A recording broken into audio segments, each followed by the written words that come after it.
tal? ¿Cómo están? Bienvenidos al vuelo. Vamos a comenzar la edición del programa con Iván La Negra, secretario general de Transparencia, que ya está con nosotros. Iván, ¿cómo estás? ¿Cómo estás, Raúl? Buenas tardes. Bueno, ¿cuál es tu impresión luego de haber visto no solo la marcha de Lima de ayer? Ayer se convocó a un paro nacional por parte de la CGTP. Ha sido un día extremadamente complejo y movido en todo nuestro país. Quizá primero eh, ver cómo la evidencia, ¿no? Descarta algunas hipótesis que había sobre todo esto que estamos viviendo, ¿no? Por ejemplo, todo ese desorden, ¿no? Esa falta de dirección, de organización, pues más bien refuerza la idea de que esto no son pues o movimientos estructurados de una manera pues vertical, jerárquica, con un mando estructurado que dice qué cosa es lo que hay que hacer y lo que no hay que hacer, ¿no? Más bien lo que se ve son diversos actores con iniciativas pues posiblemente absolutamente propias, ¿no? Que terminan confluyendo, pero ese desorden del país que tenemos también se expresa en las manifestaciones, ¿no? Sí. Cuando Ahora, uno tengo que ve, decir una cosa, digamos, desde el punto de vista de el gobierno, si tú quieres. También es un problema ese desorden y esa falta de liderazgos, porque no encuentra con quién dialogar el gobierno, si es que acaso quisiera hacerlo. exactamente, es que es un problema que de hecho no es nuevo, o sea, es un tema que hace tiempo los que ven tema de conflictos sociales conocen, ¿no? Es decir, la falta de liderazgos nacionales, ¿no? Que haga más fácil la negociación, el diálogo, ¿no? En este tipo de situaciones. Lo segundo, que creo que también es importante, es nuevamente evidencia de que sí es posible actuar reprimiendo, por ejemplo, acciones que escapan del marco legal de una manera que no vulnere derechos. Eso, Exactamente. eso, eso es posible.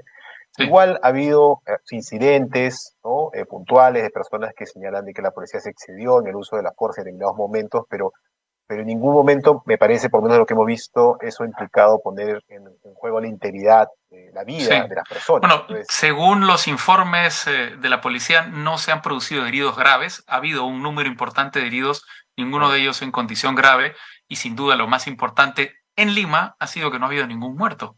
sí, cierto. Pero, digamos, esos son los elementos en los que nos dicen lo que ha pasado ayer, ¿no? Entonces, es una manifestación sin duda importante dentro de esto, dentro de ese contexto que tenemos en el país, ¿no? De movilizaciones que no son tan grandes en número, ¿no? Pero es mucho más grande que que hemos tenido en los meses anteriores.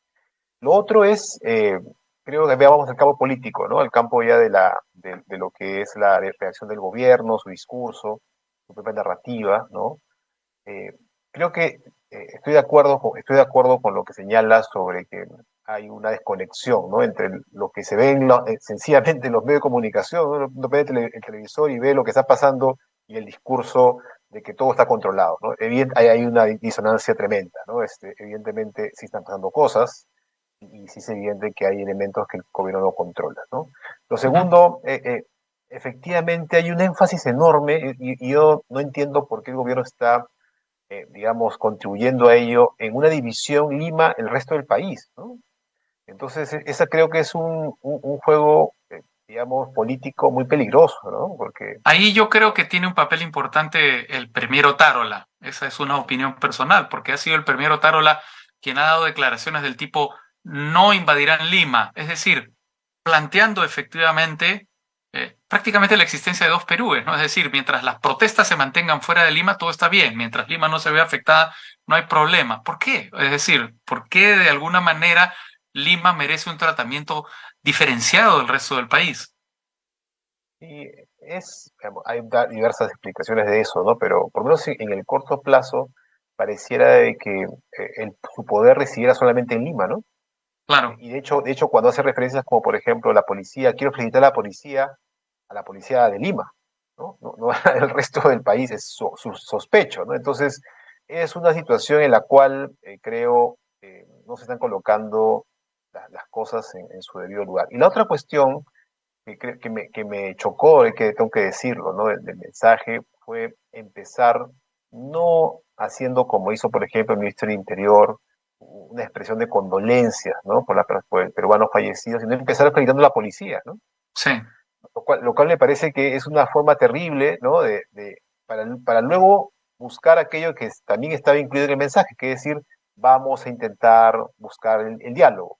Pero claro, de esa forma no se consigue tender los puentes para lograr la conversación dentro de las dificultades que tú también has señalado, Raúl, es decir, que no tenemos actores claros con los cuales dialogar, pero si eso ya es difícil, imagina con un discurso en el cual de partida creas más bien brechas y grietas en lugar de puentes.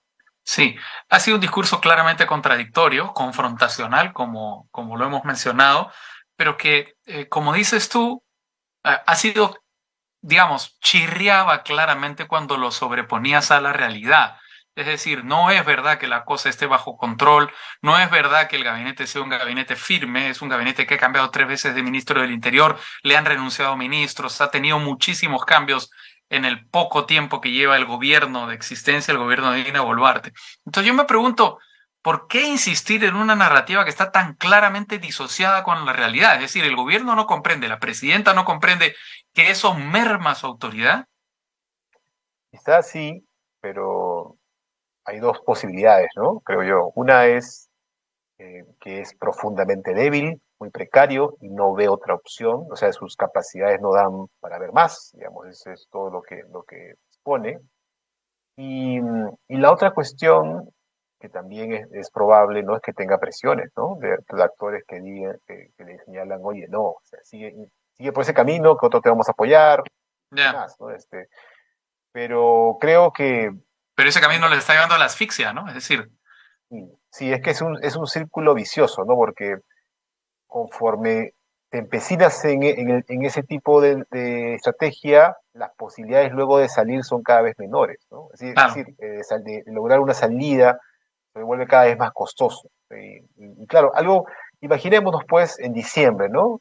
Volvamos un poco, digamos, en el pasado muy, muy reciente, y imaginemos, ¿no? Que hubiera habido desde un inicio un manejo de la policía como lo que hemos visto, ¿no? Básicamente en Lima. Imagina que hubiera inmediatamente la presidenta liderado la necesidad de un adelanto de elecciones rápido. Imagina que inmediatamente hubiera colocado a ministros pues con un claro, digamos, una clara misión de buscar el diálogo, ¿no? Como objetivo político. Estaríamos en otras condiciones, ¿no? Estaríamos claramente en otras condiciones. Si la cosa se ha vuelto ahora más difícil de manejar, es precisamente por insistir en esta estrategia que al parecer cada vez se vuelve más limitada. que además es una estrategia que se ha repetido hasta el hartazgo en nuestro país y que cada vez que se ha repetido ha fracasado de manera estrepitosa. Yo conversé, me parece que la semana pasada o quizá la antepasada con Jorge Nieto, que contó que le habían ofrecido en su momento el premierato, pero que lo rechazó y que sentía que el gobierno de Dina Boluarte iba en un proceso de merinización acelerada, es decir, que le copiaba los vicios al gobierno de Manuel Merino. La diferencia entre uno y otro era el origen, ¿no? El origen de Dina Boluarte es un origen legítimo, el de Merino estaba disputado, era controversial al menos.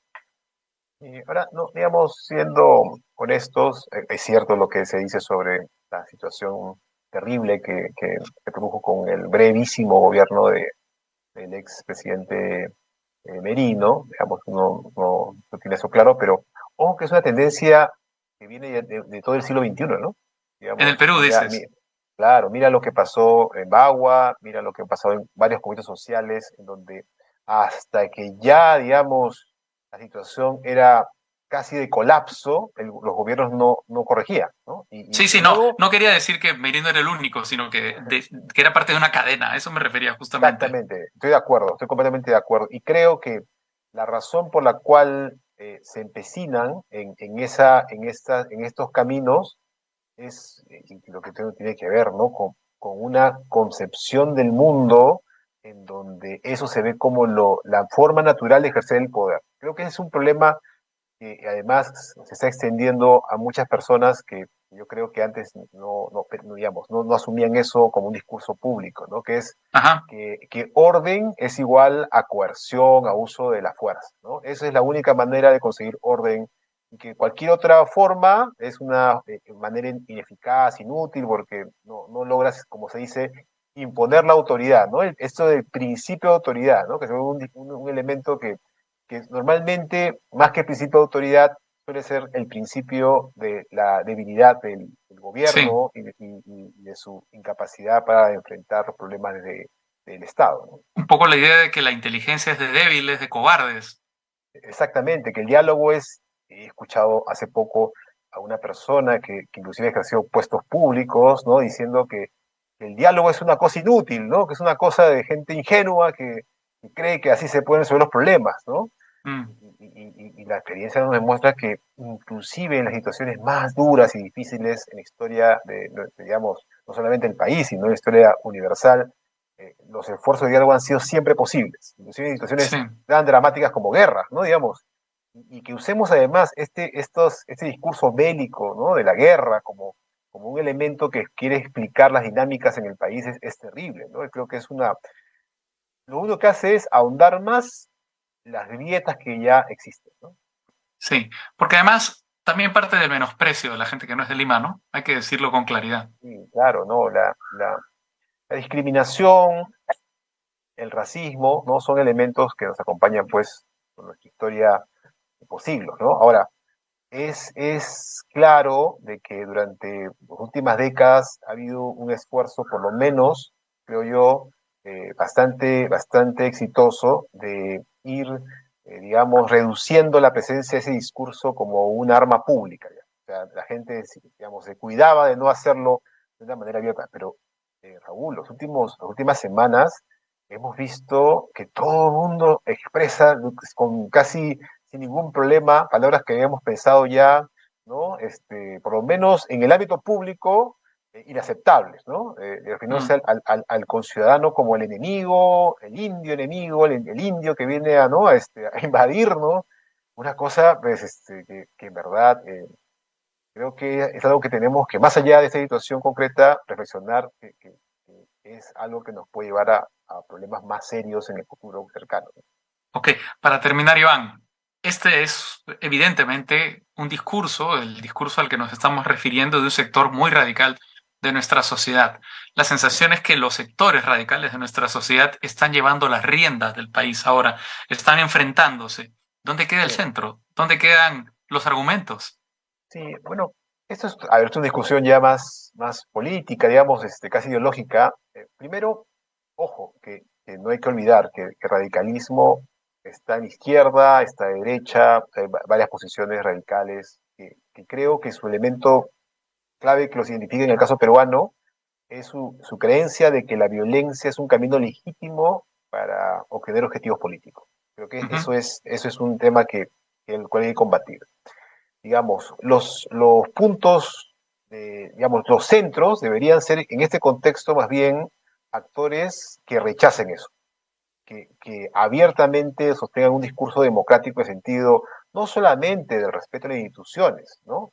Sino de que los procesos de discusión político, que siempre van a haber diferencias en ese campo, se resuelven siempre de manera conversada, dialogada, y en donde el uso de la fuerza es un elemento último, ¿no? En ujú. circunstancias solamente excepcionales y proporcionales. Y que además, esto es muy importante, eh, no se cambian las reglas, digamos, para simplemente satisfacer objetivos de corto plazo, sino que se tiene que haber un mínimo respeto de las reglas de juego por parte de todos, porque si no, esto, como digo, ya esto va a terminar siendo una forma de ir resbalando cada vez más hacia el abismo, ¿no? No, bueno, yo no quiero pensar, no quiero imaginar lo que hubiera pasado si el gobierno hubiera tomado el guante de las recomendaciones de, de Jorge Montoya y hubiera aplicado esas medidas tan radicales, es decir, intervenir de manera arbitraria a las camionetas, a dispararle a las personas si es que se acercaban de manera temeraria a los policías. ¿En qué situación estaríamos el día de hoy? ¿De qué estaríamos hablando en estos momentos? Sí, sí, eso es, de hecho, la historia de la democracia es un triunfo de los votos sobre las balas. Y eso creo que es algo que debemos recordar siempre, ¿no? No es compatible un discurso del orden a cualquier costo con la democracia. De acuerdo, me quiero quedar con esa frase final. Voto sobre balas. Iván La Negra, secretario general de la Asociación Civil Transparencia. Un gusto, como siempre, conversar contigo. Hasta pronto. Hasta pronto, Raúl. Que estés muy bien. Muy bien, y ahora vamos a ver un reportaje que desarrolla justamente la situación de la toma de Lima.